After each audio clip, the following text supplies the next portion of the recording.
Hey everyone! If you enjoyed this video, the full version is available on Patreon. I'll be uploading all my content there going forward. Chapter 1. Diamond Sword, ready. Diamond Pickaxe, ready. Regeneration Potion, ready. A full set of diamond armor, ready to go. Put on the last piece of armor that completes the fire enchantment.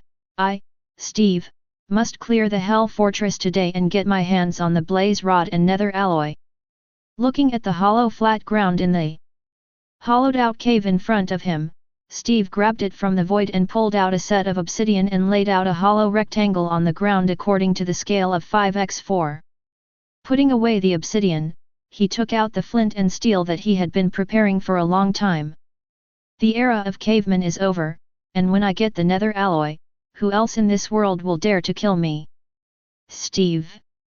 With a light touch of the flint, the obsidian, which was impossible to burn, actually burned after posing a specific pattern, and the flames lasted for less than a second, and the purple energy that followed began to spread violently from the place where the flames burned, causing the resonance of the obsidian henge.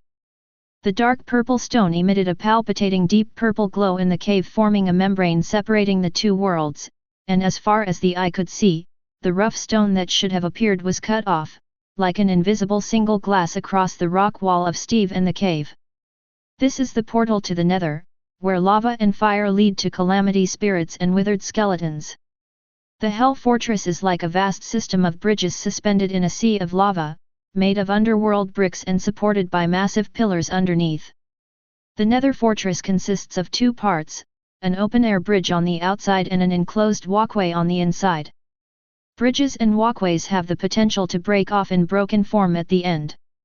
Nether fortresses are capable of forming tunnels in nether stone, and the natural terrain at the end of the break is not removed, resulting in some walkways leading directly to cul-de-sacs filled with nether stone. Over there, the upper and lower realms are reversed, and the deepest bedrock in the underground, which originally separated the void from the intertwined world, has become the top layer of this world, as if it is opposite to the human world, but the barrier of the world blocks the intertwining of the human world and hell, so that even if Steve, who has entered the creative mode, penetrates the bedrock, he cannot enter the underworld through the normal way. The barrier between the two worlds can only be passed through an obsidian portal made of lava and water. Steve's favorite part of the fort is the intricate corridors that lead to a variety of small rooms, balconies, and possibly a wall of hellstone. The interior of the fortress is filled with small windows made of underworld brick fences, as well as randomly sporadic chests. Legend has it that the Nether people are sinister, and if you are not careful, you will be pitted with no crotch left, but in fact, Steve doesn't think so. Although the Nether is indeed very dangerous, but those pig spirit girls are real conscientious merchants. If you trade gold ingots, the things thrown out are not ordinarily good, and I like the girls' enchanted book the most, which is much better than those stinky villagers who open their mouths are emeralds and can only exchange a few pages of bread for a few pages. If it hadn't been for the fact that I wasn't ready when I went to the Nether last time and was killed by a ghast, I might have broken through the Hell Fortress a long time ago, and although the ghast is hateful, its tears are a good thing, and it is best to use it as a regeneration potion. This time, Steve brought 3 sets of gold, and also brought his favorite little gold shoes, and when he saw the piglin girl, he changed them on, and he must squeeze them all dry when he meets this time. With a swing of the diamond sword, Steve stepped into the purple curtain of the portal, felt the dizziness hit, and closed his eyes. I'm an ordinary D-class. Codename D114514, by nationality, Neon People. Name. I wanted to say it, but those officials wouldn't let me. I made a mistake and killed someone, but this is also a helpless thing who called that guy actually wanted rip me.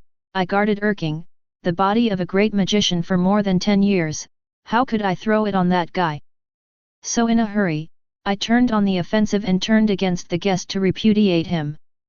As a result, I was careless, and I used too much force. In short, I was sentenced to death for intentional homicide and put in prison. I used to hear on the internet that neon is not subject to the death penalty, but it turns out that these netizens are really cloud cellmates and they know how to fart. It's a pity that I can't go online now, the news can't be revealed, and I can't go to the line, and this rumor will probably continue to exist for a while. But today, I got a chance to leave. Chapter 2.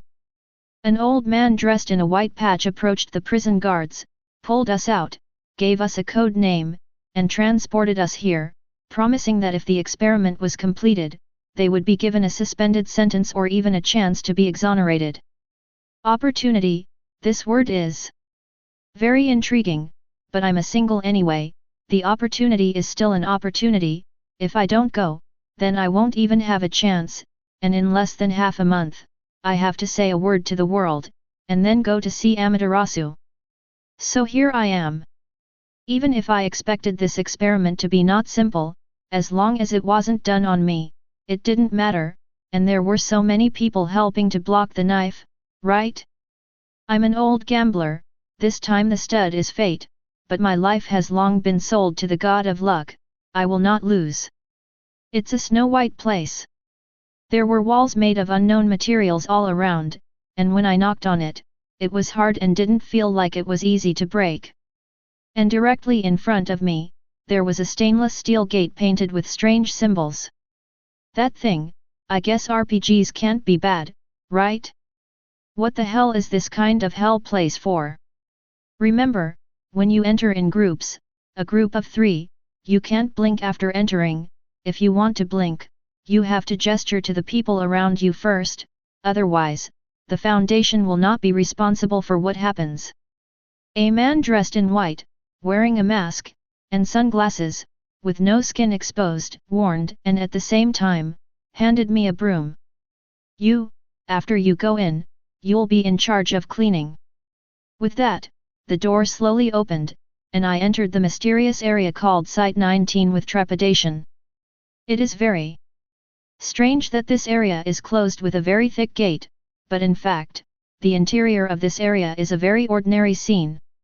There are no crazy scientists, no perverted cannibal Uncle Hannibal, no witches, no monsters within the devil. I thought there would be this kind of stuff everywhere in this mysterious institution. Sure enough, this is an ordinary research institution. What is that statue for? It's so ugly, are we just going to clean this thing? Brother, you and my Wi-Fi password have the same name, do you know we're going to clean that thing? As I spoke, I turned my head. I seem to have forgotten something. It's so confusing, what have you forgotten? Idiot! Dr. Andrew, who was monitoring the experiment, slammed the table angrily. This idiot has warned him, and he will send it when he comes up. The researcher next to him smiled helplessly and shrugged his shoulders. Are you going to release them? By the way, the pension will contact the prison and follow the process. The doctor nodded, but did not speak, acquiescing to the plan. The researcher pressed the communication button on one side and addressed the task force. Ready, enter Site 19 and bring the remaining 2 out. I'm going to open the door, 3, 2, 1. The gate did not move. Dr. Andrew frowned and looked at the researcher, confused. What's wrong? The door won't open, A&D. A drop of cold sweat slipped down the researcher's forehead, and then, with a gasp, he pointed to the door that glowed with an unusual light on the display. Doctor, the unknown energy index is increasing dramatically, something is about to come out. The condensed purple light turned into a ball of light, on both sides of the stainless steel gate, as if God was exerting his divine might, and countless light worlds condensed into substantial points of light, covering the space here, forming a special space in the shape of a square. Immediately after, the purple ball of light exploded, and the special space condensed into a substance under the energy radiation, and a dark purple rectangular door composed of unknown rocks appeared in front of the SCP symbol. A thin purple curtain blocks the symbols. The quickest response task force leader gestured to the team and quickly ducked to the side door. Task force, find cover, prepare for battle. Their intuition told them that something terrible had come to this world. Steve stepped out of the gates of hell, and Fang's head took a look at the internal environment, an ugly statue, and 3 unidentified creatures in yellow that had fallen to the ground. Where the hell is this hell door open? The hell gate is a magical thing. It's always full of uncertainty, and every time you enter the gates of hell, it gives Steve a whole new experience. It could be in Dandruff Canyon, it could be in a mushroom forest, it could be next to a hell fortress, and if you're unlucky, it might even be on some floating rocks that violate Newton's laws, bedrock on top and lava below. In other words, what is Newton? Can you milk a cow? Despite this nature, this is the first time Steve has encountered such a situation. Chapter 3. Although the world in front of me is still an angular rectangular room, it is unusual to have a large round statue with an obvious and square person, and the colorful paint seems to be splashed directly on the statue, but it does not dye the whole statue with a certain eye color like the traditional dyeing. What a miracle this is!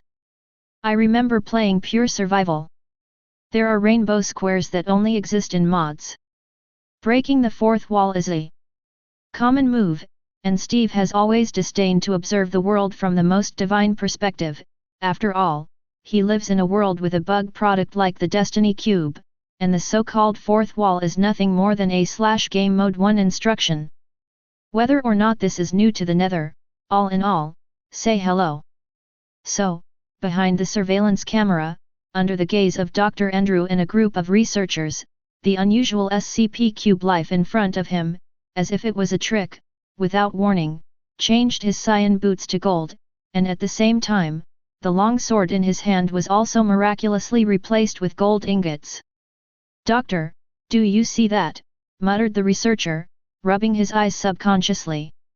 Dr. Andrew frowned in displeasure. Of course he saw, and saw very clearly, that at side 19, just across the wall from him, the cube life in the monitor had performed his first abilities as a newly born, undocumented SCP Containment. Completely new items were created out of thin air without causing any energy fluctuations. In normal times, Dr. Andrew would have put a big X on his internship file when he heard a researcher question such a stupid question questioning his vision, but only today, he doesn't care about those crooked bureaucratic products. His shock was not under the researchers. Even God's creation of life still produces energy, and SCP-1239, Witch Girl, who has the power to make wishes come true with almost omnipotence, will produce a certain mind control fluctuation when exerting her abilities, and can be blocked by SCP-148, mind-blocking alloy. There are no energy fluctuations, creating things out of thin air? What a horrible and cosmic thing this is! I'm afraid this SCP isn't easy to deal with. Dr. 4 of the Apocalypse End. Incident 239b Clef Kondriki, the Witch Girl's wish come true ability played a role in a strange place, and he felt that Dr. Clef wanted to punish him severely, so the doctor, who didn't want anything in the first place, really had the idea of killing him, which later caused civil unrest among the 4 Dr. Apocalypse. The jewel is in front. Andrew didn't dare to use the cost of accidentally hitting the corner of the table 9 times and paralyzing all the neck down to prove the strength of the cube like Dr. Clef, so he immediately pressed the emergency communication button and said to the busy voice coming from the other side of the transmitter. There was an accident in the containment chamber of side 119, and an unregistered SCP life suddenly appeared, and the preliminary determination level was at least. Keter. Immediately send a task force to support. Then, he pushed away the panicked researcher and sat down on his own. He had a bold, but also the most plausible idea, that he intended to show favor to the cube life form in front of him. Although the existence of the cube life in front of him and the initial ability to show it have far exceeded the scope of human beings, but in terms of appearance alone, Andrew has to admit that Steve is also a human with a nose and a mouth, a pair of eyes and 2 legs, and an arm that can take off. Although there won't be that human being in a square shape, right? There are several advantages to humanoid SCPs. First of all, most of them have a certain amount of intelligence, and even if they are infected by the zombie virus, they also have basic hearing and sight senses. Second, some of them can communicate, and being able to communicate means that there is room for reconciliation, and Andrew did not fail to think that the cube man in front of him might be a monster similar to SCP-096, a shy person, very famous. I won't introduce it, I may be killed by describing the appearance, but he didn't shoot at the D-class personnel and 173 who still had weak vital signs. So, he felt that he had a chance, and the gate of Side 19 used a special alloy, which was not so easy to break through. So, he turned on the microphone that connected to the room. People can, at least try. This is the most valuable first-hand information, and if you get it in advance, you might be able to reduce the casualties of the task force, and even contain this terrible creature peacefully. Life is priceless at all times. Hello, unknown life. He swallowed and tried to speak in English. We are the SCP Foundation, my name is Andrew, and the organization and content of the Foundation will be put aside for now, but for now, we have a very important thing to inform you. Please absolutely do not look back, and do not take your eyes off 173, otherwise the moment you move away from the realization of the 99th. Steve turned his head and looked at the announcer on the wall. Which one is 173? There was a gust of wind behind him, and the fluorescent light projected from the fake window was suddenly obscured by the tall statue, forming a strange shadow in front of Steve, and the mysterious statue that was originally immobile suddenly stretched out its hands. A force so great that it seemed to be irresistible acted on Steve's neck, and Steve's head was turned 180 degrees unguardedly. Oops! Although he was covered and couldn't see Steve's condition, Andrew was already screaming that something was wrong. This cube head can be created out of thin air, can't you perceive the danger in front of you? He didn't think Steve, who was an unincluded SCP, would die of a broken bone so easily, and he was even more worried about whether 173's actions could be perceived as hostile. If this cubeman is recognized as an enemy, what kind of crisis will happen to the Foundation? But it didn't take long for Steve's words to dispel his concerns. The cube man slowly adjusted the perspective that had been forcibly twisted, looked at the big man in front of him, knocked on his stone skin, as if measuring the hardness, and said in a leisurely tone. You don't beat me in golden shoes, I thought you and the pig spirit girl were relatives, but you wanted to sneak attack for a long time. No wonder you don't want gold ingots, silver ingots, and diamond sets, good guy, just gave me a chaotic debuff, and the perspective was crooked. Ziobai is not as yin as you, a good iron puppet, dirtier than a witch. But, master, be strong, or I'll have to do it. The cubeman's head turned around 360 degrees, and he pulled out a diamond pickaxe out of thin air. Chapter 4. This is Andrew. Andrew pressed the emergency communication button in his hand with a heavy heart, even though he had just pressed it once in awe a few minutes earlier. His face was full of exhaustion, as if he had finally been crushed by the weight of life, and his tone was filled with intense lack of confidence and malaise. He took a deep breath and said, the busy sound on the other end of the communicator as usual. I'm the person in charge of today's Side 19 experiments, and I flipped this button 5 minutes and 18 seconds ago, reported the emergency, and requested the support of the task force. But now, it's all woody. I'm requesting to stop sending a task force, the enemy, no, the new unlocked SCP has proven to be communicative, and has developed intelligent abilities, we have formally communicated with it, and all hostilities have ceased, and there is no need for the task force to come. Oh, by the way, please send a team of cleaners, the floor here isn't very clean, and SCP-173 is shattered. As he spoke, he glanced at Steve, who was standing in the middle of the room, pondering something in front of a square-shaped mosaic, and sighed. By the way, bring 2 more stools, and don't make our friends stand and wait too long. It happened so fast that Dr. Andrew didn't even have time to stop it. In fact, there is nothing to stop it, and in front of Steve's diamond pickaxe of enchantment efficiency 4, SCP-173, which is at most classified as cobblestone, is mined in less than a second. Dr. Andrew just watched from his monitor as Steve created another diamond pickaxe out of thin air, and before he could be amazed, he saw a pickaxe hit 173's fragile skin. In the blink of an eye, countless cracks appeared on the huge statue. Then, before Andrew's dry throat vocal cords let out a hoarse scream, 173 shattered. It's like a piece of Squidward's artwork. It's just a big nose. Andrew had mixed feelings. As SCP-173's managing doctor for the week, he has no affection for the containment, but for the Foundation, it is a monumental SCP. This is because SCP-173 was the first work of the Foundation to come into view.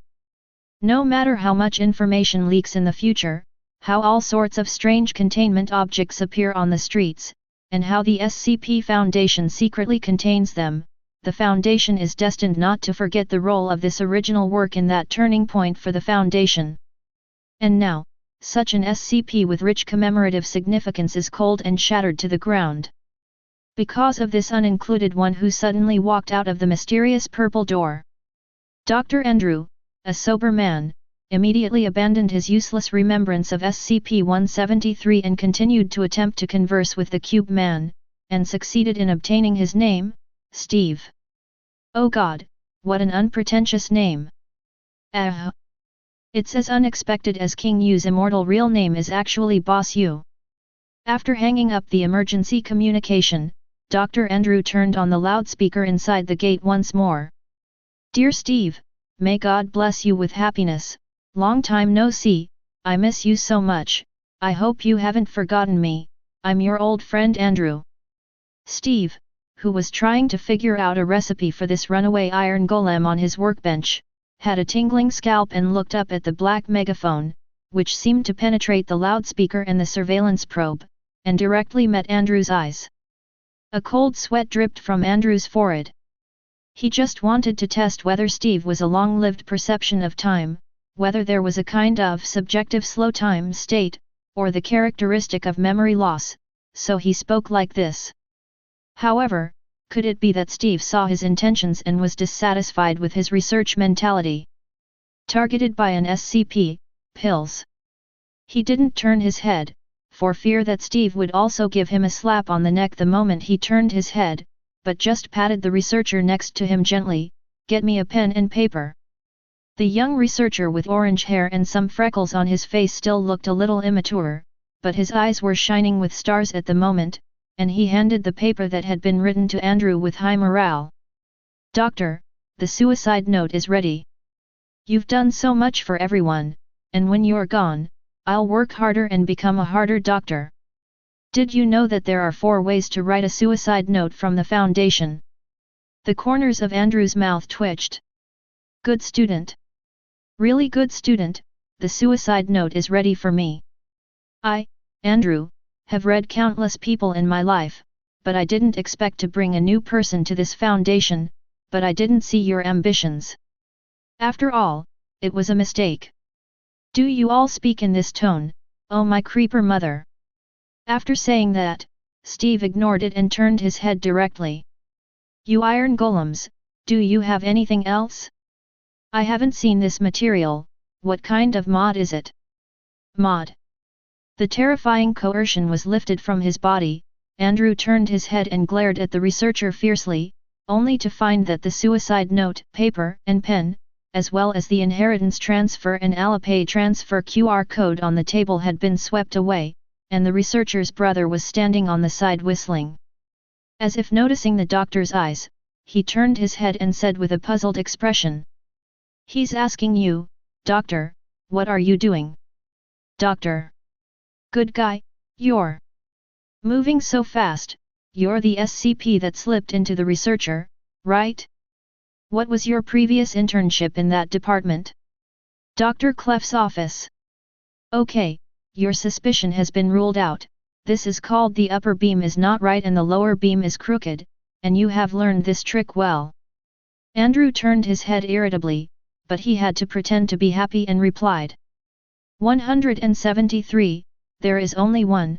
The SCP Foundation is an institution dedicated to the containment of aliens, and since its establishment, although there have been thousands of aliens to contain and monitor, each alien species, most of the time, is unique. Thousands. Steve looked up suddenly. There are thousands of special materials like this. Andrew's heart stopped. Did I say something I shouldn't have said? Chapter 5. Steve looked at the big stall on the workbench that didn't have any magical energy, but it was still able. Well, it's an iron golem that used to be able to move and sneak attack. There are thousands of special materials and creatures like this in this strange place. It's not tens or hundreds, it's thousands. What is it that restricts Steve in my world? Is it night, is it a monster, is it courage? Neither, it's the quantity that limits Steve. The amount of minerals made Steve have to dig 3 times by 6 feet to find rare diamonds, and repeat it more than 10 times to create a rare diamond set. The number of endermen made it difficult for Steve to search for ender pearls, and he had to wade through mountains and rivers, sleep in the wilderness, and chase the unavoidable encounters. The number of underwater temples, the number of desert temples, the number of villages, the number of dungeons. If only these rare buildings could have a little more. If their explosion rate could be 100 million higher.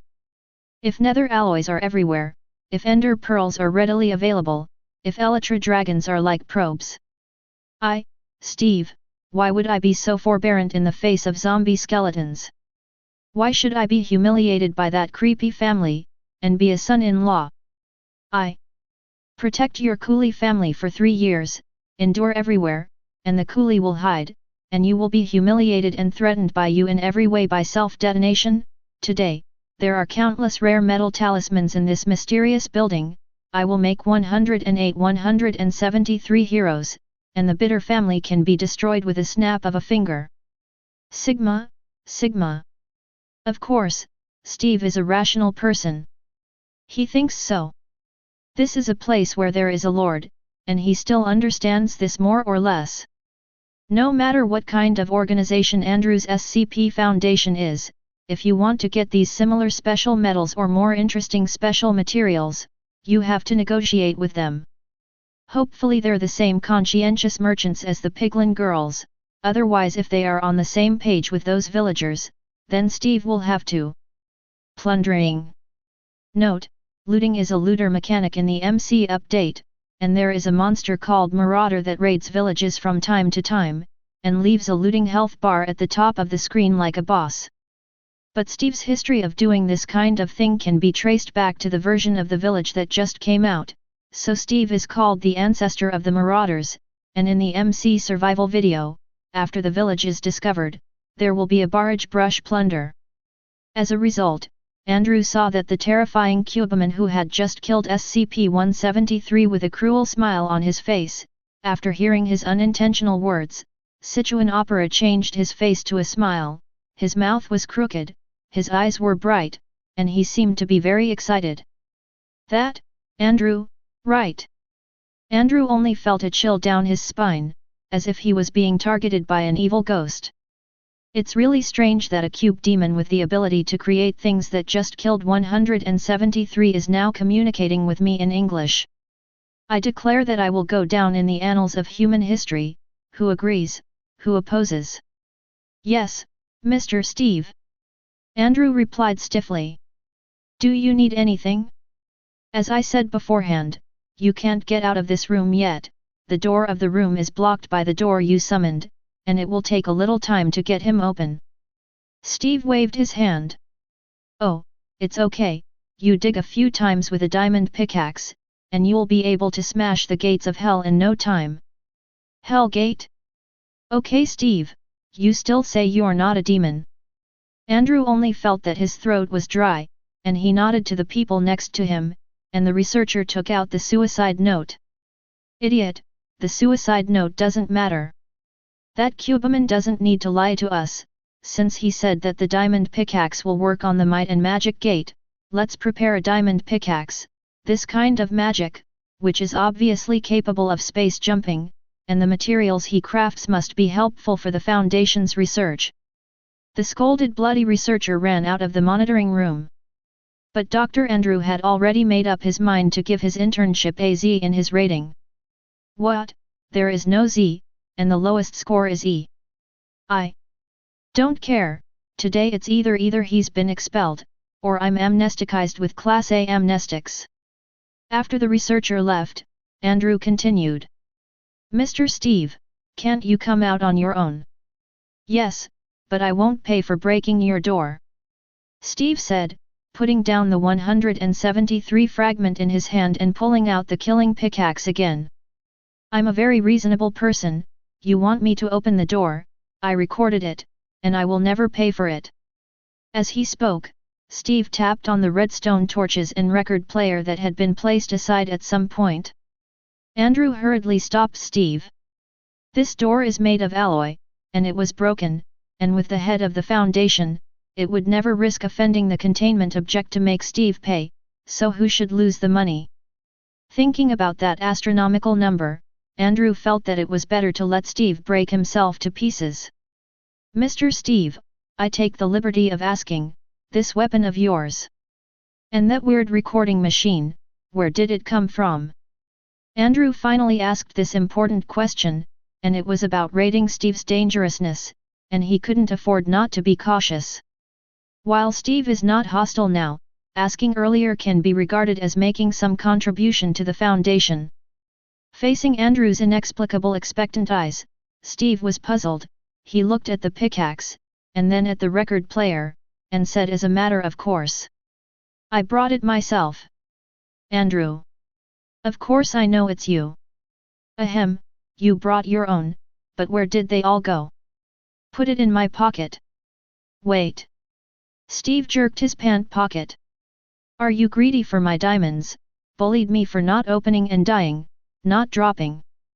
Andrew really wants to kill the idiots who make up the Oxford Dictionary now.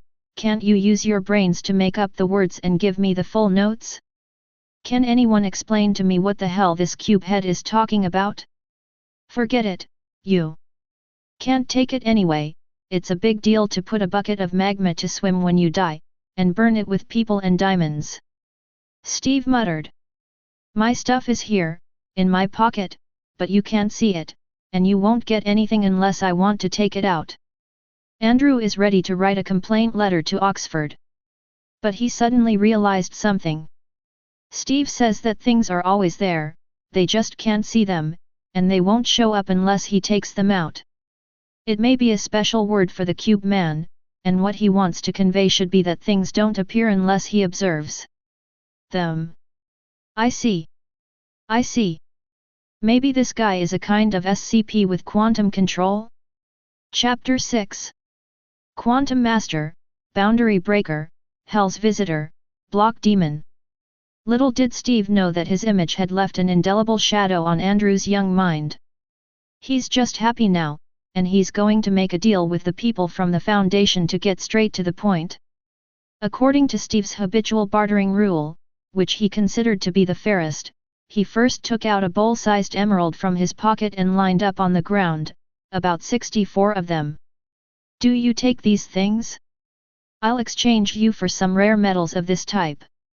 Steve gestured to the shard. Emerald, it's good to drop big, don't you want to be tempted? Andrew was silent. Emerald. Bowl-sized emeralds.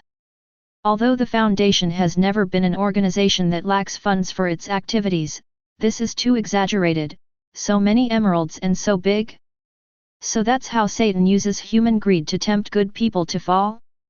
Andrew is not a saint, and in the face of this level of wealth, he still has a more or less heartwarming feeling. But soon, he came to his senses. Steve is a visitor from hell who claims to have emerged from the gates of hell and makes a deal with him as a trade with the devil, and both the Bible and the comics have warned believers that trading with the devil is seeking the skin of the tiger, and there will definitely be no bones left in the pit. Oh, I'm not a believer. Andrew smiled slightly. However, I refuse. Looking at Steve's slightly lost but not too surprised expression, Andrew silently helped his glasses. I'm not a saint, but I know that even if I get the money, I'll have to spend it. What's more, if something happens to this world because of my trade, Andrew would rather suffer the end of being knocked to pieces of meat for annoying Steve. The Foundation may have no conscience, and the moral standards of its members are not even up to the average moral level of the world, but the Foundation is always protecting the world, doing everything in its power, even if it is necessary to do evil, even if it suffers from flesh and blood. Thankfully, Steve didn't look angry. Steve wasn't surprised. After all, even on his side, only profiteer villagers would buy things like emeralds, and emeralds were basically the most useless of the gemstone category. So much so that he actually didn't have much, and this group was about all his belongings. So, compared to the embarrassment of the Foundation if it really collects emeralds, they don't accept them, which makes Steve feel at ease. But in that case, you'll have to pay for it. Steve gritted his teeth and pulled a diamond block out of his pocket. Can this thing be exchanged? Andrew swallowed. What kind of metal is this? The light blue shell can feel the incomparably hard texture when you look at it from a distance, and there is a rare expression of pain on Steve's face. This thing must be precious. If a new element is discovered, it will be a Nobel Prize, and if this new metal element is found that does not pose a danger to the outside world and can be put into use, it can even be awarded the Foundation's Medal of Honor. Andrew had no reason to refuse directly. He hesitated and nodded. Yes, but you have to make sure there is no danger. What danger can a diamond block have? Steve pouted. These hillbillies, they haven't even seen diamonds. If this thing is dangerous, I'll show you a magma swim. Please give me all your stuff. But this kind of thing is still good to think about in my heart, and Steve still has a profiteer's smile on his face. Well, let's do this, a diamond block, for something similar. What kind of containment metal are you talking about? Diamond block. Andrew was stunned for a while. Do you call that thing a diamond? Don't talk about it, it's not a diamond at all, whether it's the shape or the texture, I can tell at a glance that it's not a diamond. But since you say yes, so be. But the number of 1 for 1 is a little too small. This SCP Containment object is a beloved family and brother of the Foundation. Gotta add money. Andrew was just about to raise the bar with Steve when there was a cold feeling of steel in his jaw. After being in the Foundation for so long, Andrew immediately realized what was happening, raised his hand, and closed his eyes in cooperation, not looking at the source of the footsteps that were slowly approaching. Make sure that your life will not be choked to death by the peanuts fired from the muzzle of the gun smoke. I don't know what kind of big guy is sent from above. He thought silently, only to hear a soft female voice calmly order. Amnestics for Dr. Andrew. I'll take over the rest. A faint solemnity appeared on the pale face of the girl with long burgundy hair. This incident is kept secret at all times, and all members of this lab are to be amnesticized. Then, she connected to the megaphone. Hello, Mr. Steve, Dr. Andrew has something to do for the time being. I'll talk to you about the deal next. My name is Christina, I'm the manager of the precinct, and I'm level 4. Steve didn't think much of it and nodded, acquiescing to the fact of the substitution. Christina breathed a sigh of relief and continued. We have very sad news here, that 10 minutes ago, due to the opening of your Hell Gate, which caused the adjacent containment chamber where SCP-096 was to be held, SCP-096 was witnessed and breached containment control, and is now in a containment breach state. Steve furrowed his eyebrows that didn't exist. Do you mean that you want me to help you get it back? I think we can make a deal about it. You work with our task force to recover the extremely dangerous 096, and we provide you with the alloy you want once the incident has subsided. Tell us about his characteristics. He is tall, with black skin most of the time, and attacks all beings who witness his face, including those seen on photographs, and it moves extremely fast, almost teleporting. Steve suddenly raised his hand and interrupted Christina's words. The Cubeman scratched its chin, thought for a moment, and after a few seconds, slapped its palm. Oh, I know what you're talking about. When you see your face, you will attack, and you have been chasing 9 dozen, and the movement speed is still very fast, the same as teleporting. You're talking about the enderman, right? That's easy to do, you don't have to catch it, don't worry about it, like this enderman, except for my ender lady's wife, you can pick one of the others and take it away, we have a lot of this stuff there, and there are hundreds of them in the whole end, do you want it? Looking at Steve's laughing and gushing appearance, Christina suddenly regretted taking the task. And an end. Hundreds? Chapter 7. It took Christina 5 minutes to fully comprehend this fact. Steve, the cube man, probably maybe, has some human element. But there is no doubt that he is definitely not a human being. Humans don't give diamonds and emeralds one by one, and they give them back as a box.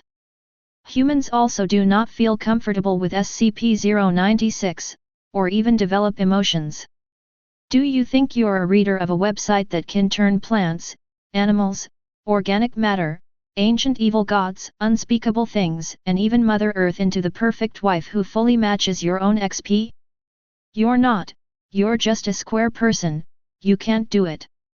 Well, Christina still can't accept Steve's call 096, or the unshadowed person, a wife. But beyond that, she confirmed that she was ready to talk to Steve in a calm manner.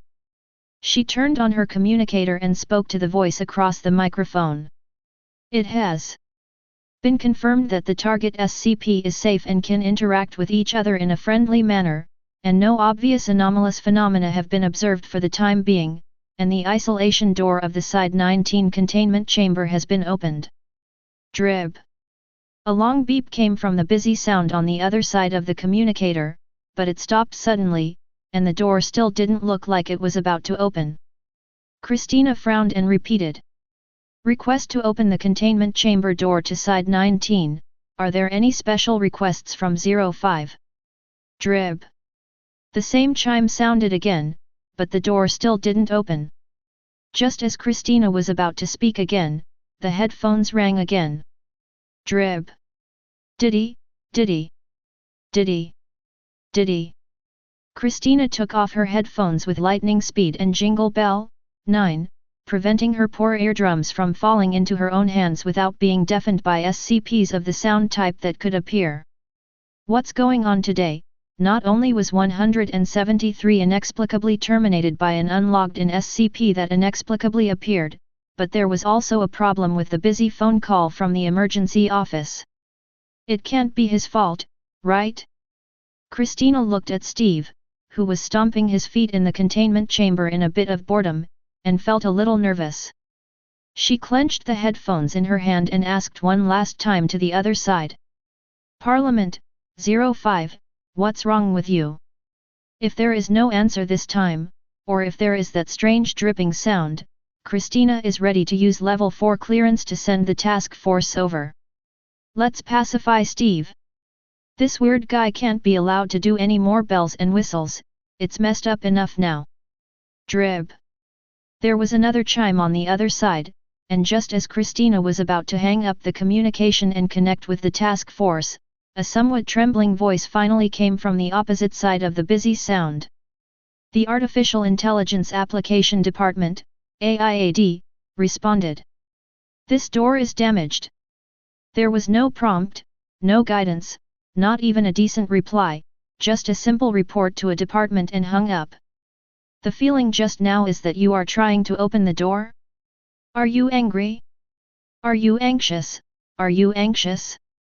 Christina chuckled, and there was a strange clanging sound at the gate. Immediately after, there is the sound of iron shards falling to the ground, and Steve's simple and unpretentious magnetic voice. The old version of Steve will scream when he is attacked by a monster, which is indeed quite magnetic, but I don't know if there is still one. Don't stare at me like that, I'll pay for it. Although he knew that demolishing people's homes was an abominable act of bare children, he would be lit with sky lanterns and immersed in pig cages. But Steve did get tired of waiting. First, Andrew planned to make a deal with him, but he was temporarily transferred. The new woman, Christina, hangs herself here again. This ghost gate is still creaking. Reminiscent of Andrew's words before leaving, the gate is broken. As soon as Steve summed it up, he probably couldn't open it, so he simply dug it out by himself. Don't ask, it's the diamond pickaxe of efficiency 4. The containment chamber of Side 19, where SCP-173 was imprisoned, was not originally made of the same special metal as SCP's, and although the diamond pickaxe was a little slower to dig than obsidian, it took a little effort to dig through. The first thing he did when he came out was that Steve decisively put away the pickaxe, took out the fence he hadn't used for a long time, put it on the ground, and then took out a piece of white wool and put it on top of the fence against common sense of physics. I surrendered. What is he talking about? A task force operator asked. He's speaking French. Another contingent of German origin replied. Mazzy on the side smashed it twice with a local accent. I think he's speaking German, which is what the Germans said in the story my grandfather told me when I was a kid. Shall we shoot then? The first task force member said, and the German guy on the side knocked him on the head hard. New man, if you want to shoot now, you don't have to wait for the Foundation to ask you to eat peanuts, he can smash you. You don't know what that door is made of? He smashed that thing. Okay. So what do we do now? Why, wait for the boss to speak, this is the headquarters, what can happen to the headquarters? At the observatory above, Christina was already confused. She glanced at the researcher beside her. These people were going to be amnesticized by Class A anyway, so why don't they let them use their residual heat again? Comrades, for the sake of the party state. Phew, it's time to make a contribution to the Foundation, and any of you will get that SCP. Before she could finish speaking, she turned around regretfully and pressed the button on the megaphone suddenly. Forgot to turn it off. It's over, it's over. Steve, who was standing in the audience, smacked his lips, took out a golden apple from his pocket, ate it in 3 or 2 bites, pulled out his diamond sword, pointed at the Foundation's S11 observation room, and shouted. I don't need anyone else. I just want you, Christina. Christina went into cardiac arrest. What's that look on your face? Are you very envious of being taken by SCPs? Chapter 8. Christina surveyed the room. The walls are white, a color that the Foundation seems to have a soft spot for, but there is a faint hint of grey light in the white. Christina knows the metal that shines this way. They high-strength nanomaterials researched by Dr. Wang Sanshui of Nanomaterials Science are said to be able to easily cut a 10,000-ton giant ship into a millefeuille cake with a thickness of less than 1 mm. Even high-precision instruments such as computers that have been cut from this material can be easily repaired. It can be said to be a great invention, and while it does not have the sensational magic of SCP containment, it is undoubtedly the culmination of materials science that normal human technology is currently capable of.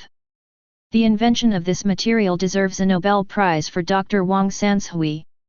However, this time is destined to be postponed for a few years, because even if this nanomaterial has entered the mass production stage, Dr. Wang Sanshui, who is fully controlled and funded by the Foundation, must give priority to meeting the needs of the Foundation, and only after the Foundation's consent can the invention be made public.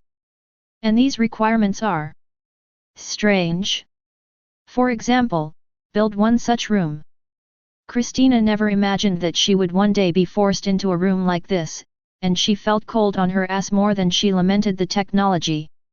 Could it be that this chair is also made of nanomaterials? If I don't do it right, I will be cut into pieces by the chair? Thinking of this, Christina moved her ass uneasily. It's awkward, I'm not good at this.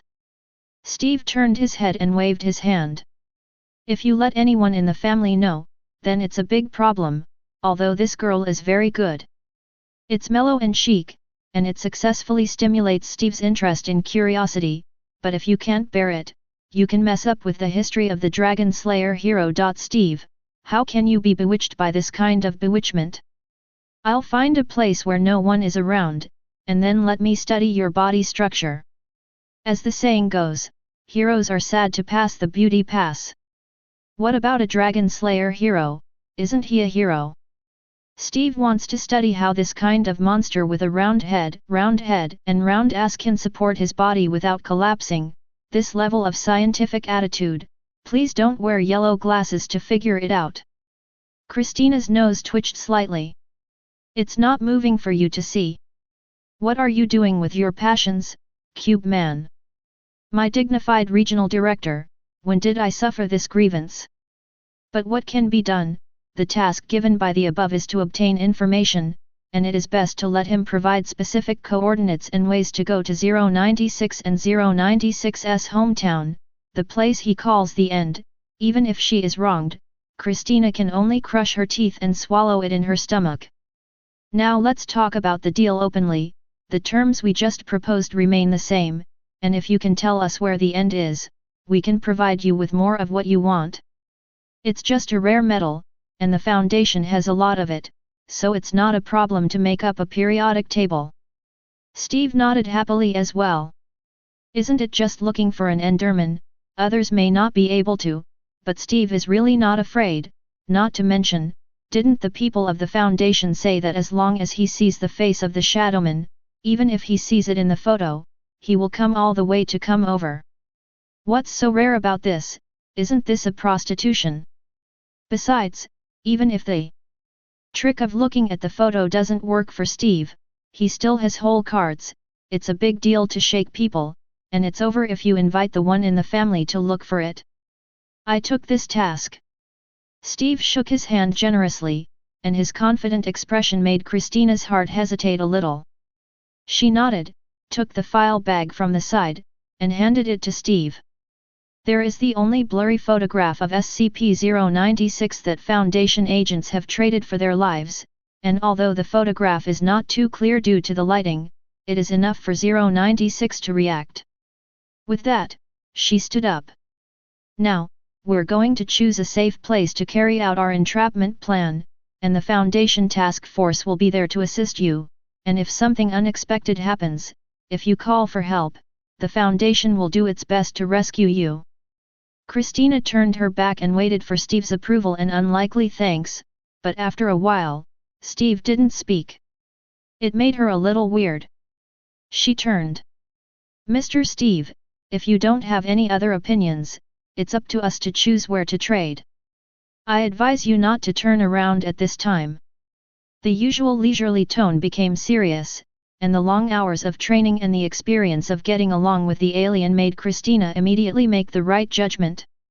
She forcibly stopped turning around, and froze in a strange position, not even her eyes moving curiously. Good response, and Shadowmen on your side. It's a long disability. Steve held out his hand, his square-like arm brushing the cherry blossom-colored dust. That's how it should be. But now, the dust is only a disgusting charcoal black, like the stinking mud in the sewers, like the snow under the jets of diesel. The people of this world don't seem to see the dust, otherwise they would never be unaware of the enderman's presence. But Steve could see it, so, the next moment he took the file bag and opened it, he pulled out the diamond sword. Anyway, Christina seems to ask me not to look here? She seems to say that she wants to choose a good day and a good feng shui treasure to witness with me. Forget it, there is no turning back from unboxing, and when you draw white light, it will be white, even if you sign it. Steve has the courage to face him. An enderman like you, who is pitch black and doesn't even have his trademark eyeballs, do you think I'm going to be scared? Steve quickly placed the obsidian block 2 blocks around him, and then confidently picked up the diamond sword. Eat my pedicure Dafa, stupid 3-grid master. If you go down with a sword, you will lose both. Nanny. 096 crouched down in Steve's astonished gaze, burrowed into a 2-block tall field, and swung his claws at Steve as he swung his sword. You've broken the 2-block tall line, you're not an enderman, who are you? There was no time to be surprised, Steve had to put away his sword and turn back, his claws grazed Steve's diamond armor, and half of his heart was not lost under the blessing of the golden apple he had just eaten. But this accident has already put Steve's soul at risk. His claws have grazed my armor. Rounding it up, I wiped it and was stabbed by him. I'm going to die. What a cautious person Steve is, he can't go to hell without a diamond set, he can't fight a dragon without an infinite bow, there is no next time for such a dangerous thing. After his experienced judgment, this kind of situation that violates common sense, he can't solve it alone, in order to complete the commission, get the alloy, and for the sake of insurance prudence, he wants to shake people. Good boy, you wait for me. When my princess comes, I won't have your good juice to eat. He pointed to 096 and put a pumpkin on his head, straightened it before he took out an ender pearl and smashed it on the ground. A burst of fireworks like pink petals burst out, filling the entire space. Chapter 9. The cherry pink dust was scattered all over the sky, and no one except Steve, who would never go blind as long as it wasn't for the blinding debuff, could see the situation in this nano prison. Even the surveillance cameras captured only pitch black, and the dust had already submerged him. But 096 does not rely on visual arguments, and the way the shadows search for enemies does not rely on seeing, but by feeling. As long as you look at it directly, it can detect it wherever the person is, and launch a wolf-like attack. This time was no exception, although he was taken aback by the sudden special effects. 096 quickly reacted and rushed straight ahead. Until the armpit of fate was choked. The dust finally cleared. Christina looked at 096, who looked like a cub being lifted up by her mother, swallowed, and moved her horrified gaze along her hands wrapped in long black gloves to the sudden appearance of the strange. Is it a monster? A new SCP containment, or is it a cubeman like Steve? Whatever it was, Christina felt that she was capable of accepting it, and in less than a few hours, she felt that her mental endurance had reached the point where she could press the doomsday button without being alarmed. Then again, isn't my state of mind abnormal? Foundation, help me, I don't want to be an SCP. But to her surprise, it wasn't any creature she thought she was looking for, but a real person. Long flowing black hair, delicate facial features with a mysterious sense that is difficult to describe in words, and glowing purple eyes calmly staring ahead. She wears a black dress and small black leather shoes. Except for her eyes, she almost blended with black, but Christina didn't think she would be invisible in the night, and her innate sense of fear and strong presence told her that this girl was terrifying. Before Steve could show her prowess, Christina felt that it was one of the most terrifying creatures she had ever seen in her life. Don't look at her. Steve reminded him that in fact, even he didn't want to stare at the Enderman's queen. The feeling that if you look at her a little carelessly, she will be noticed, and she will follow you every step of the way, and a slack will be output by your face, and you can't shake off it like craft candy, it's really bad. But since he had teleported her with ender pearls in order to save his life, Steve had no choice but to accept his fate. This world is full of dangers, and although Her Majesty is a little sick and annoyed, at least she won't really kill herself. Probably? Steve looked at the Queen. Long time no see, Ender. He raised his eyebrows and couldn't help but say. How did you look like this? The Enderman's Queen moved her arm and shook her head. I don't know, but it's ugly. What kind of place is this? How can there be so many ugly things? She glanced at Christina, and Steve immediately moved his steps to Christina in alarm. This temper is not small. Last time he just said a few more words to the village girl in the village, exchanged feelings and stole some wheat by the way, but when he went to the village to harvest the next day, the iron puppet had already turned into an iron block.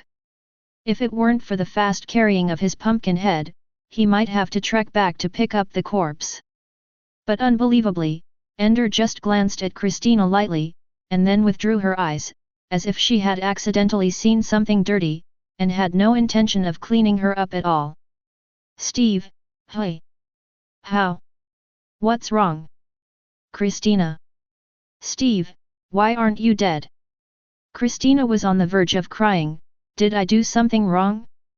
Steve circled around Christina a few times, then scratched his head, and then looked at Ender, who was frowning and looking at 096, and touched it. It's not right, I've talked so much to you, why don't you have anything at all? As he spoke, Steve took a step forward, took Christina's hand domineeringly, and then looked at Ender again.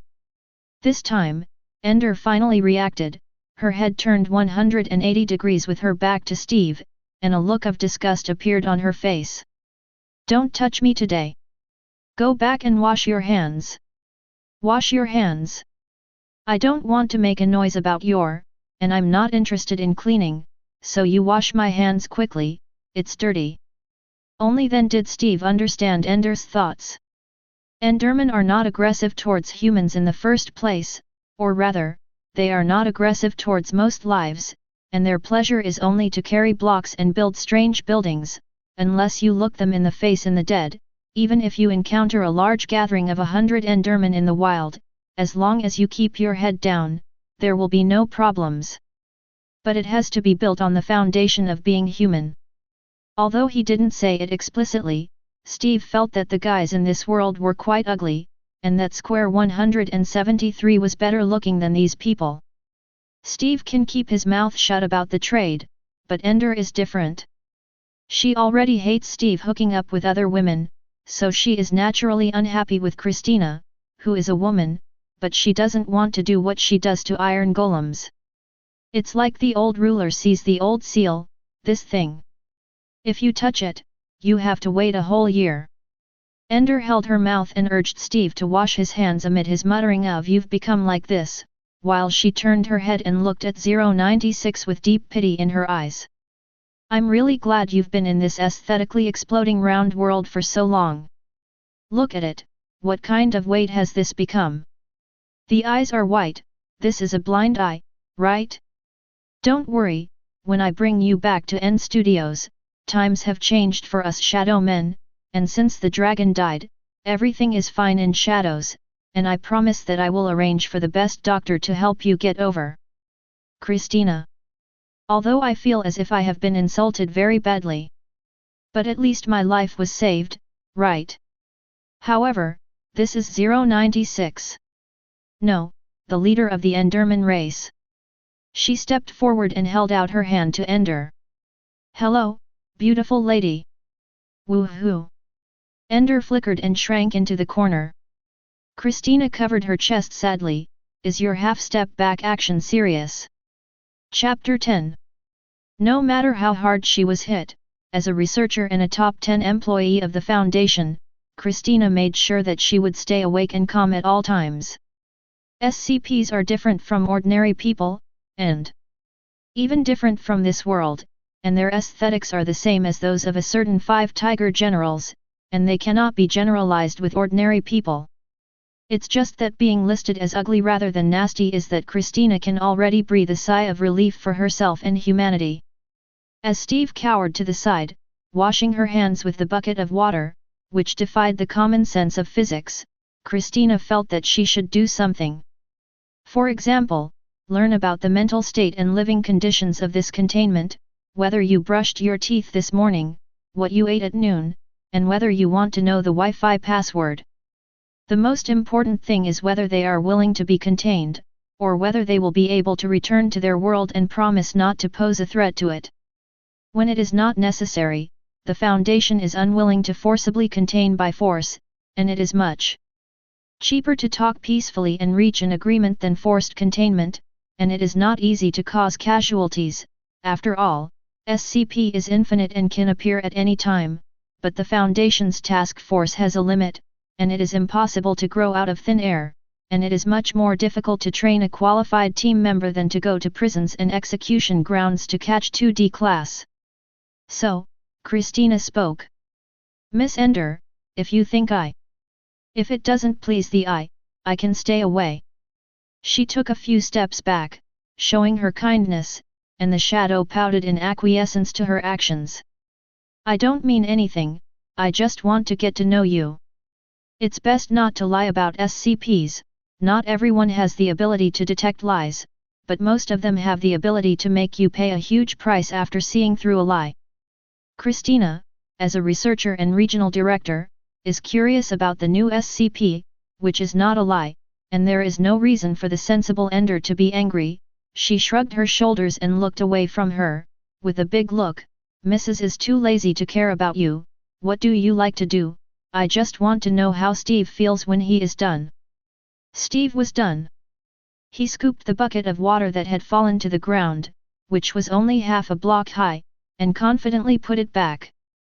Christina was no longer surprised, even if the rest of the bucket of water was gradually evaporating into the air at a rapid rate after the main water source was left behind. She didn't bother to scream like those interns in the monitoring room who had never seen the world. Christina thought for a moment.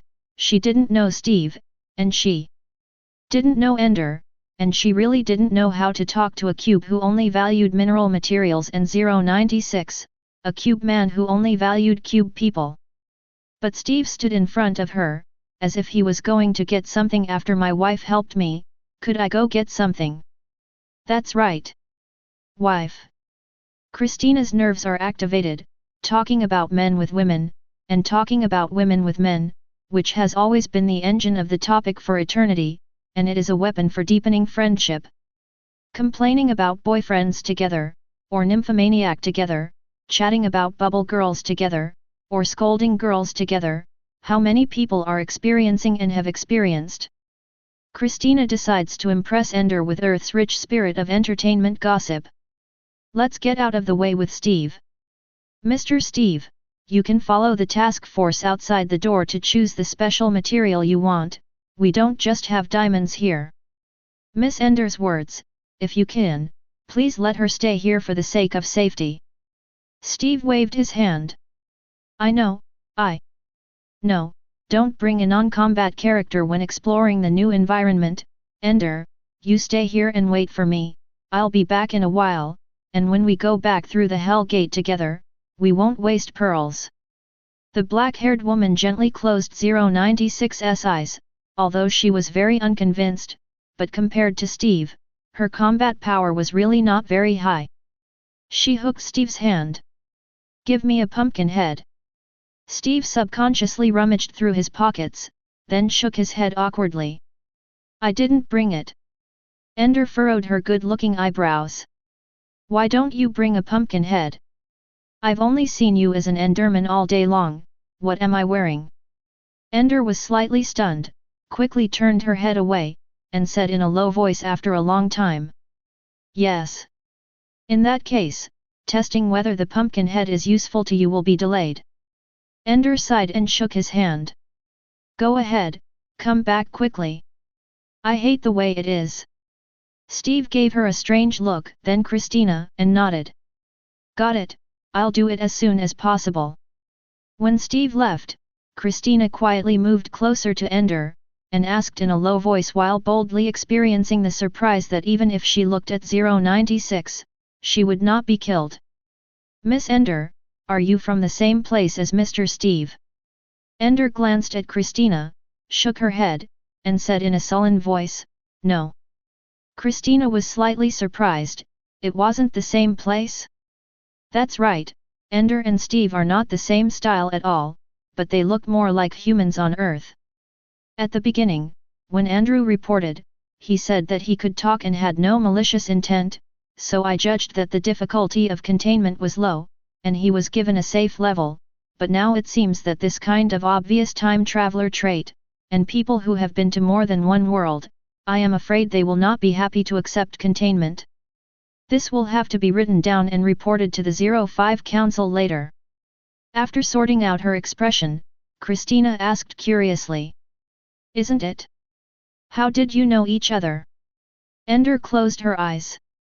Halfway, she sighed, and when she opened her eyes, she was actually a little more gentle and nostalgic. That's a long story, Do you really want to hear it? Christina nodded sincerely. Ender hugged 096 like a doll, turned around, and looked at Christina head-on for the first time. At this time, Christina realized that Ender's body seemed to be wrapped in a layer of purple fluorescent shell-like substance, which cut off the space, so that her side was like garbled codes, constantly flashing black spots and hollows, and those charming pink petal dust were floating out of those speckled hollows. What is this thing? Before Christina could study the hollows, Ender spoke slowly, a cold voice with a distant silence that belonged to the enderman, like a medieval bard chanting an ancient hymn. A long, long time ago, the dragon suddenly appeared and brought disaster and took the princess away and disappeared. The kingdom, and city, was very dangerous. Who was the bravest in the world? A brave man came and shouted. Chapter 11. My name is Steve, I'm from the overworld, and I'm your kindest warrior. I'm here to help you slay dragons. Such a coward would dare to drive an end ship? Get out of the way, let me get the elytra and slay the dragon. Wearing a pumpkin head, he said. Christina heard a cliché story. So much so that when she heard the beginning of the story like a bard's carol, she had already guessed the end of the story. But the person who tells this story is a powerful SCP, and she still holds 096 in her hand, who has lost the desire to struggle, and is well behaved like a baby, and no one can show a contemptuous expression. What's more, although Ender herself is very dissatisfied with her current form, according to Christina's aesthetics, Ender undoubtedly has the best looks. Except that it was a little barren there, she was like a character out of games and comics, captivating the country and the city, but cold and arrogant, and independent. If I were a man, I'd have to envy Steve. Well, even if I'm not a man, I'm envious. So what's so good about the cube people? Christina pouted, and in her heart, her understanding of beauty made an exclamation that was in line with the psychology of an earthling. A cold glint flashed in Ender's eyes, but she didn't move. She never asked everyone to understand Steve. After all, the fewer people who understood him, the more she could enjoy this treasure to herself. What's more, the otherworldly people are almost related to water. Endermen hate water the most, and they will get hurt when they touch water, but anyone with normal aesthetics won't take a fancy to them, right? So, in the delicate situation that Ender thinks Christina is ugly and Christina thinks Steve is ugly, the two actually got together like crocodiles and dogheads without meeting, but started the story peacefully. A long time ago, the dragon suddenly appeared. Purple dragon's breath scorched the lands of the end, and the lands, no smaller than the overworld, began to crumble, and endless endermen fell into the dark void beneath the devoid of end rocks, never to be seen again.